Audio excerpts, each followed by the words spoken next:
삼영 2025년 실적을 스루풋 회계로 분석하고 연말 매출 예측을 해보도록 하겠습니다.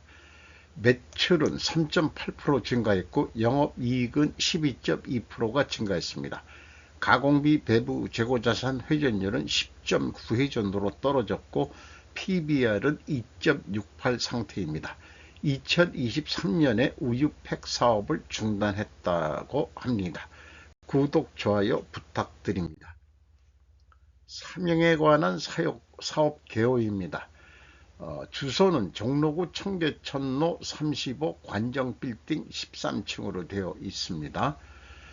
주요 사업 부분은 캐페시토 사업 부분이 있고, 그 다음에 두 번째는 BOPP 사업 부분이 있고, 세 번째 부분은 랩 사업 부분이 있고, PVC, PO 뭐 이런 게 있네요. 그 다음에 네 번째로 조선 기자재, 이런 분야의 그 소재를 공급을 하고 있습니다. 홈페이지에 특별한 뭐 회사 빌딩들이 안 보여서 지도만 표시를 하고 있네요. 청계천로 그를 가면서 대충 그 어디쯤인가 정각 에서 그 이 중간 사이에 있는데, 옛날 여기가 뭐 서린동 이런 쪽으로 불리었던 데 같기도 합니다만은, 어디쯤 대충 알 수 있는 것 같습니다. 제가 이, 저기 조직에서 근무했을 때 삼영화학공업사로 돼 있을 때 PP 프레이트를 거래해 본 적이 있습니다. 주가는 6,970원으로서 1년 전보다 73.6%가 증가했는데, 지금 올해 경영실적은 제가 만든 지수로는 임팩트 1으로는 106.2가 떨어졌거든요. 주가가 73.6% 올랐는데 좀 떨어져야 되는 거 아닌가 하는 생각도 있습니다. 이건 개인적인 소견에 국한합니다. 5% 이상 주주를 보면 이석준 씨가 23.11%, 외국인이 6.34% 가지고 있습니다. 스루봇 회계입니다. 매출이 963억 원으로 3.8% 증가했는데, 매출에 비례하는 매출 재료비는 436억 원으로 6.5% 높게 증가했습니다. 그 갭이 플러스 2.7%이기 때문에 여기서 우리는 원재료 가격이 상승했다라고 1차 추론을 해볼 수 있겠습니다. 운영 경비는 448억 원으로 거의 변동이 없습니다. 그 결과 TOE 생산성은 1.17로서 0.02포인트가 상승했고, 스루풋 영업이익은 77억 6,900만 원으로 원가 회계보다 7억 5,200만 원 적게 나옵니다. 이것은 가공비 배부 재고자산이 증가했기 때문입니다. 원가 회계 손익은 참조해 주시기 바라고요. 재고자산 내역입니다. 제품, 상품, 반제품 합쳐서 가공비 배부 재고자산 70억 7천만 원, 17억 3,100만 원이 증가했습니다. 전체 재고는 19억 7,700만 원이 증가했습니다. 매출 증가가 4%가 됐는데 재고는 32%가 증가했으면 이거는 재고 관리가 바람직하지 않다, 이렇게 보겠습니다. 전년도에는 9%가 증가했는데 재고는 12%가 증가했습니다. 뭐 조금 높게 증가했지만 2025년도처럼 그렇게 높게 증가하지는 않았었습니다. 비용의 성격적 분류 분석 내용입니다. A 재고자산의 변동 마이너스 19억 600만 원이면 재고가 증가했다는 뜻이고요. 원재료 사용액이라고 되어 있습니다. 448억 원, 8%가 증가했습니다. 두 개를 합친 AB를 더한 매출원가 재료비 429억 원으로 5.3% 증가했고, 운영경비는 거의 변동이 없습니다. 운영경비 448억 원에서 판매관리비 106억 원을 뺀 342억 원이 공장 가공비인데 가공비율은 43.4%, 2.1% 하락했고 재료 비율은 2.1% 상승했습니다. 여기서도 우리는 원재료 가격이 상승했다라고 2차 추론을 해볼 수 있습니다. 그런데 재고자산 명세에는 상품이 있는데 비성분에서는 상품에 대한 언급이 없습니다. 원재료 사용안에 상품 사용액이 있다고 간주해서 분석을 하겠습니다. 재고자산 증감액을 비교하면은 1억 700, 500만 원의 차이가 있는데 그 상품의 증감액을 가감하면 일치는 하는데 단지 2024년에는 1,800만 원 차이가 있습니다. 요거는 뭐 숫자의 차이인지 도치가 될 때 이런 현상이 있거든요. 그 뭐가 차이가 있는지는 찾을 수가 없었습니다. PQ총 제조 비용도 동일한 금액으로 차이가 나고요. 현금 흐름표 기준에서는 또 일치를 합니다. 2025년도분을 현금으로 읽어보면은 현금이 22억 1200만 원 나왔는데 재고는 19억 7700만 원뿐이 늘지 않았다. 그럼 현금 202억 3500만 원이 어디로 갔느냐? 그러면 재고자산 평가 손실이 2억 3500만 원입니다. 이렇게 확인할 수 있습니다. 원가 회계하고의 영업이익 차이 7억 5200만 원은 재고 증가액에서 가공 비율을 곱하면 검증이 되겠습니다. 주요 운영경비로서 인건비가 73억 7400만 원, 9.4% 증가했는데 직원 수는 2명이 감소했습니다. 평균 임금은 5천만 원이 되겠습니다. 전형적인 중소기업 우리나라 평균 임금 수준으로 될 것 같네요. 좀 약한 같습니다만 직원이 이렇게 적은지는 몰랐네요. 공장이 여러 군데 있다고 하는데 다 자회사 쪽으로 하고 있는 건지 잘 모르겠습니다. 감가상각비만 나와 할 게 없어서 감가상각비는 제가 주로 제외를 하고 있습니다만은 기타의 다른 비용들을 다 두들겨 놓습니다. 다 내려간 거로 되어 있습니다.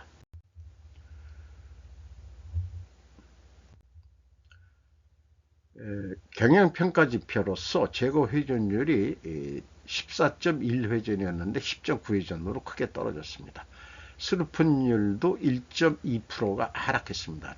두 가지가 동일 방향으로 하락하면은 투명하게 가정을 세웁니다. 투하자본 이익률 5.6%로서 2.5% 하락했고 총자산 회전율 0.64로 0.93에서 0.29포인트가 하락했습니다. 영업구매평가지표로서 매출채권 수금속도 4.9회전, 4회전으로 보면은 석 달에 한 번 수금한다. 매입채무 지급속도는 8.6회전, 전년도보다 떨어졌어요. 자금 사정이 안 좋은가 했는데 현금 버퍼율은 11.9%로 증가되어 있습니다. ROI 자본 회수율 9.1%로서 0.3% 하락했습니다.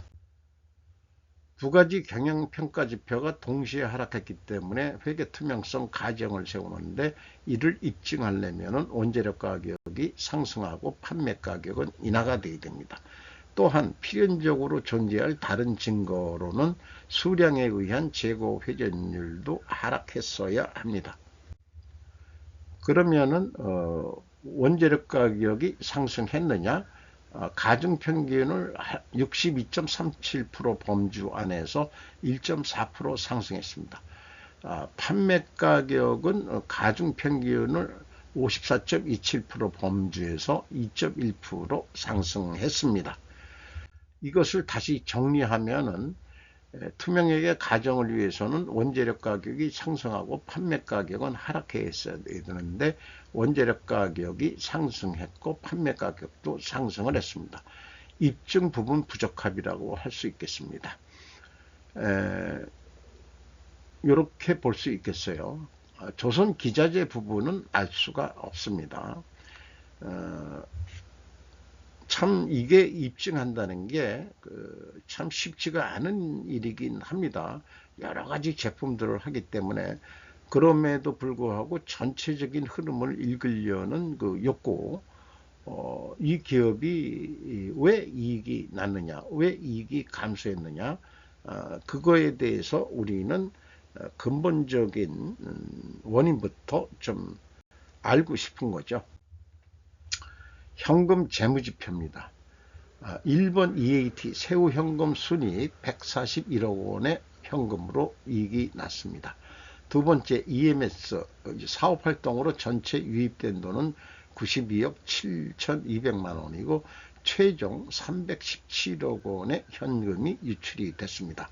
어디에 많이 나갔느냐? 비유동자산 캐펙스 자본적 지출에 403억 7,200만 원을 집행했습니다. 잉여 현금 흐름으로서 저렇게 많은 돈을 집행하려면 돈이 어디서 들어와야 되는데 채권자가 398억 원의 추가 대출이 있었습니다. 그래서 이자 부채 레버리지율이 38%로 증가했습니다. 13.8%에서 이제 그린존에서 옐로우존으로 거의 지금 레드존으로 갈 상황까지 갔습니다. 주주 잉여 현금 흐름은 6억 1,100만 원인데 이익배당에 되겠습니다. 납입자본 성장률 2.0배, 2배가 성장했고 이익잉여금률은 107%가 되겠습니다. 2025년도 실적을 토대로 2026년 매출액을 예측을 해보겠습니다. 2024년도 비해서 2025년도 실적은 103.8%, 이걸 기준해서 스루풋 매출 재료 비율과 운영 경비율 기준으로 스루풋 회계는 간단히 예측을 해볼 수 있습니다. 운영 경비가 거의 변동이 없는데 올해는 1% 정도 올라간다고 봤습니다. 경제 성장률이 그래도 1% 되지 않겠냐 하지만은 이게 이란 전쟁 때문에 이거를 조금 수정해야 될지 어떨지는 모르지만 그건 원재료에 해당하는 얘기고, 운영경비가 1% 오르고 영업이익은 10% 12.2% 증가했었는데 10%만 증가한다 했을 때 이것을 목표 금액을 수르풋율로 나누면은 985억 원 매출이 될 것 같다. 2.3% 매출이 증가하기 때문에 스루풋 회계에는 매출에 대한 매출 재료비이기 때문에 1 더하기 2.3% 해서 매출 재료 비율로 나누면은 동일한 금액으로 예측을 할 수 있습니다. 그래서 이거를 판매 단가로 비유한다면은 그게 PP든 PP라고 보면은 톤당 98,500원에 팔았다. 그러면 8,535원이 남는데 조금 더 노력을 해본다 그러면 재고회전율이 떨어졌었으니까 12회전까지 올려보자. 이걸 10%가 올라가는 건데 죄송합니다.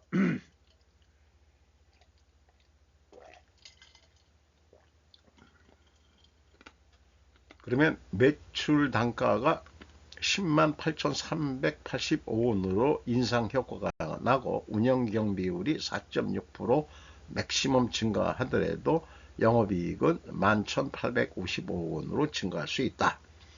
그럼 원가회계는 동일한 기준으로 매출이 증가하는 만큼 2.3% 증가한다고 보고 가공비가 0.8%, 1% 올랐을 때 가공비율이 비율대로 0.8% 올라간다고 봤을 때, 또한 재고가 감소했을 때 10%, 그 경우 매출원가가 810억 원, 그냥 그 톤당 단가로 비유를 하죠. 81,000원. 그런데 재고가 증가할 때는 79,613원으로 떨어지는 게 원가 회계의 마녀 같은 법이죠. 그래서 동일한 목표 이익을 내려고 한다면은 재고가 감소했을 때는 10만 원 넘게 판매를 해야 되고, 재고가 증가했을 때는 좀 낮게 팔아도 동일한 이익은 난다 하는 게 원가 회계의 맹점이 되겠습니다. 그런데 그렇게 이중의 그 계획을 세울 방법이 없으니 영업 입장에선 재고가 어떻게 될지 어떻게 아느냐, 생산이 어떻게 될지 어떻게 아느냐, 무슨 사건이 있어서 그런 거는 우리 모르겠다. 연간 요즘 들어오는 그 양을 보고서 평균 단가를 좀 매겨보자. 그래서 재료비하고 가공비가 있는데 대부분 심리적으로 부풀리게 되어 있습니다. 깎일 걸 예상해서 그래서 그 총 제조 비용이 8만 1,000원, 판매 관리비가 11,000원, 그리고 또 마진 9,500원 더해가지고 10만 1,500원에는 팔아야 됩니다. 라고 했는데, 만약에 제가 구매 담당자라면은 무슨 얘기요? 스루풋으로 계산해 보니까 98,500원이면은 충분하겠는데, 그러면 엄청 깎는 거거든요. 그래도 당신네들 남는다. 6,800원.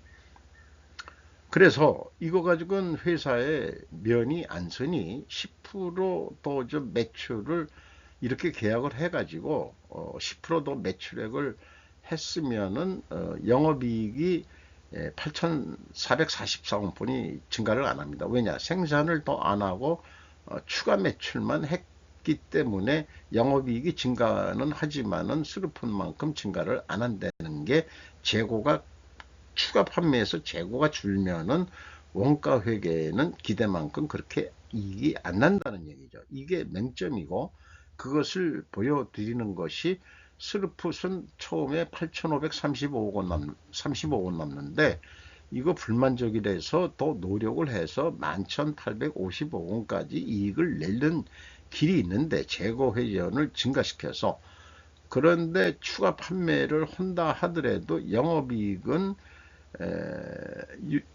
그 8,223원에서 8,440원뿐이 조금뿐이 안 오른다 이게요. 그러니까 원가 회계 스루풋 영업이익보다 3,411원이 적게 나오게 되겠다. 그러니까 왜 원가 회계를 지금도 하고 있는지 저는 이해를 못하겠다는 거로 이렇게 하고 있습니다.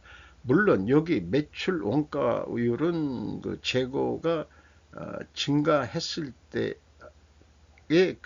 감소했을 때의 그 매출 원가율을 가져왔는데, 추가 생산이 있다면은 이것도 뭐 변경이 조금 돼가지고 이익이 더 날지는 모르지만, 일단은 생산 없이 재고 추가 판매를 해서, 추가 판매니까 생산은 그냥 그대로 더 증산 안 하고 간다는 전제 조건으로 하는 얘기죠. 그래서 원가 회계는 그렇게 참 불편합니다. 계획을 세우는데도. 파디프 질문에 따라 예측 알고리즘을 시뮬레이션 해보면은 이런 의견들이 나오게 되고, 원가 회계가 더 이상 필요 없는 이유, 이거에 대해서 제가 템플릿 식으로 해놨습니다. 재고 회전율이 높은 기업은 굳이 원가 회계를 할 필요가 없다고 강조를 하고 싶네요. 또한 제닛 앨런 언니께서 2024년 4월에 중국에 가가지고 과잉 생산과 덤핑 수출하지 마세요라고 했는데, 중국이 말을 안 듣고 있죠. 그래서 글로벌 금융 세력이 좀 나서야 되지 않겠느냐. 원가 회계를 쓰레기통에 버리자고 한마디 해주면은 좀 세상이 변할 것 같아요. 오늘도 좋은 하루 되시기 바랍니다.